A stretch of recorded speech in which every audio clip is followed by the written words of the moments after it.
Welcome to George H. Smith's Excursions into Libertarian Thought, a production of Libertarianism.org and the Cato Institute. Jean Meslier on Property.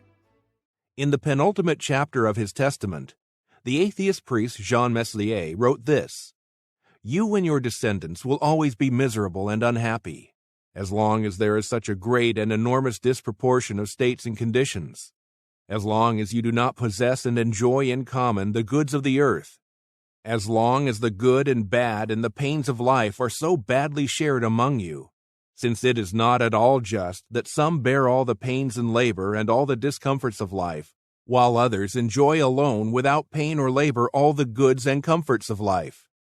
Meslier's belief that people should possess and enjoy in common the goods of the earth raises the question of whether he advocated a type of communism, as Michel Onfray and other interpreters have maintained.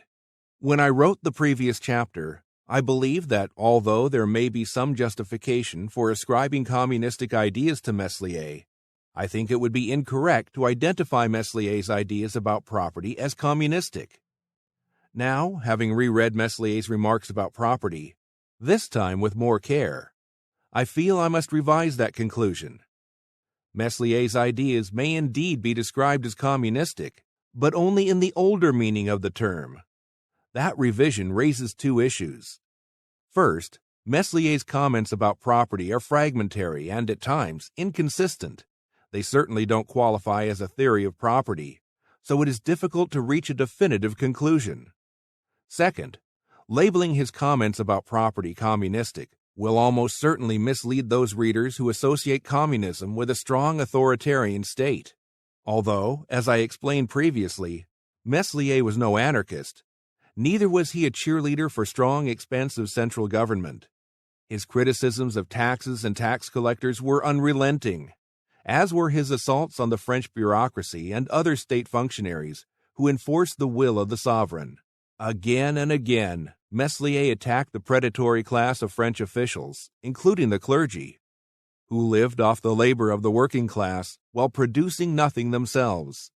Nevertheless, Meslier's position on property may be described as communistic in the same way that this label has been applied to early Christian communities in the Roman Empire. The ideal of common property, in contrast to private property, was advocated for many centuries by leading Catholic theologians. The eminent historian Ernest Baker wrote the following in his introduction to the social and political ideas of some great medieval thinkers, edited Hernshaw, 1923. "It had been a general doctrine in the Church since the days of St. Augustine that communism was the ideal condition of society, and the great canonist Gratian is following tradition when he writes, 'By the law of nature, all things are the common property of all men,' a principle followed by the primitive church in Jerusalem and taught by Plato.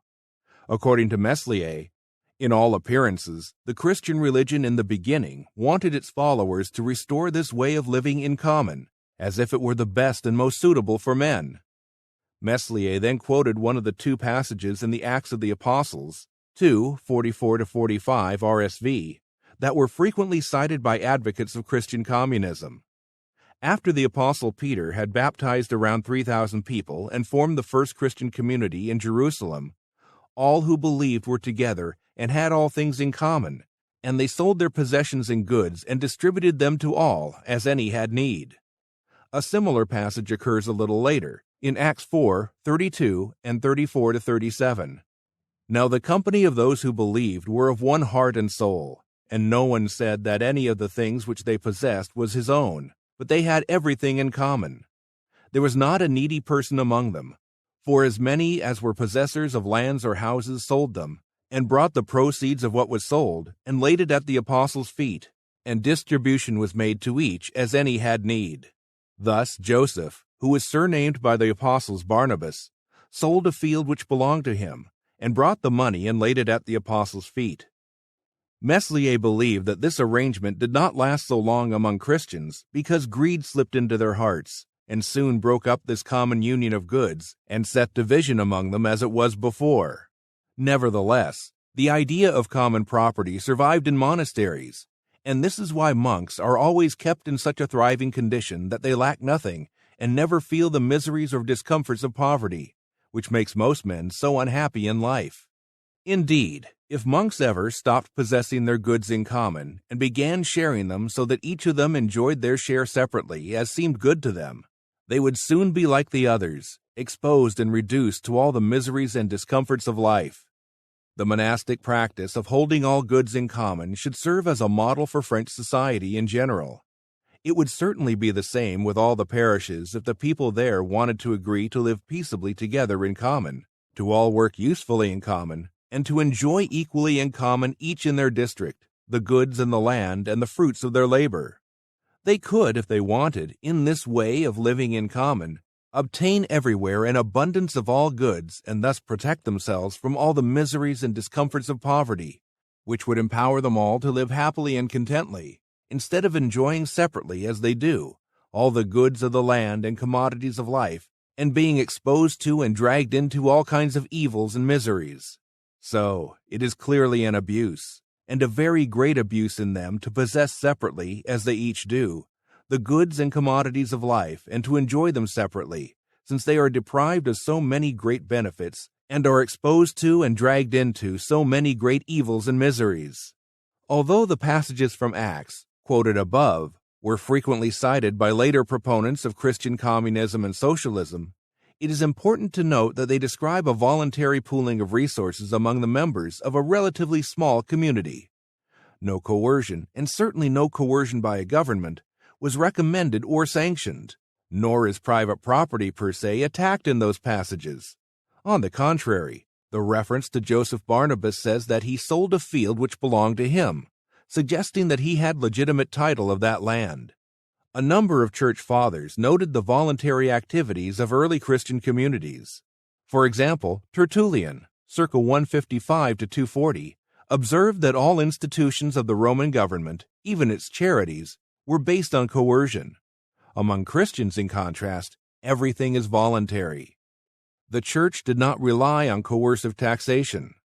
Christians contributed voluntarily to support the destitute and to pay for their burial expenses, to supply the needs of boys and girls lacking money and power, and of old people confined to the home. Christians did not hesitate to share our earthly goods with one another. Early Christians with wealth often sold their personal property and donated the proceeds to a common fund that was distributed to other Christians according to need. There was no suggestion that such donors did not justly own the property they decided to sell, or that private property itself is the product of exploitation. Did Meslier's ideal society, like that of the early Christians, involve a voluntary system of communal property? It is difficult to answer that question with certainty. Throughout the Testament, Meslier insisted that the worker who produced a good should have the right to dispose of that good for his own benefit, and decried the grave injustice of expropriating the fruits of his labor. In that context, Meslier appeared to advocate a purely voluntary system of communal property, a system in which private goods are voluntarily converted into common goods because of the supposed economic advantages of the latter system, as when a destitute person may draw from a common stock of resources rather than starve. But matters become considerably more cloudy when we learn the details of Meslier's ideal society. In chapter 48 of the Testament, Meslier expressly condemned the individual appropriation of property, a position that is difficult to reconcile with other statements in his book. Instead of individual appropriation, people should possess property in common and enjoy that property in common. Meslier proposed a decentralized system of common ownership, one centered in local communities, the same city, town, village, or parish. The inhabitants of these communities may be regarded as members of the same family, as brothers and sisters who have the same or similar food, and being all equally well clothed, well housed, well bedded, and well heated, and applying themselves also equally to the labor, i.e., to the work or to some honest and useful job, everyone pursuing his profession or what would be the most necessary or most appropriate according to the time and season and the possible need for certain things. These communities would not be under the leadership of those who may want to dominate haughtily and tyrannically over the others, but under the leadership and direction of those who are the wisest and have the best intentions for the advancement and maintenance of the public good. These communities would form alliances with other communities for the sake of peace and to provide mutual aid in time of need. As we dig deeper into Meslier's scheme for an ideal society, it becomes evident that coercion would be necessary to implement his utopia. And it is perfectly correct to describe Meslier's social plan as utopian, especially given his repeated assertions that all misery, want, and exploitation would disappear if only people, suitably educated, would adopt reason as their guide, instead of succumbing to the false and absurd claims of religion. I dare say that Meslier could have learned some important things about human nature and avoided making some boneheaded claims if he had taken more seriously the insights of the better Christian philosophers and theologians.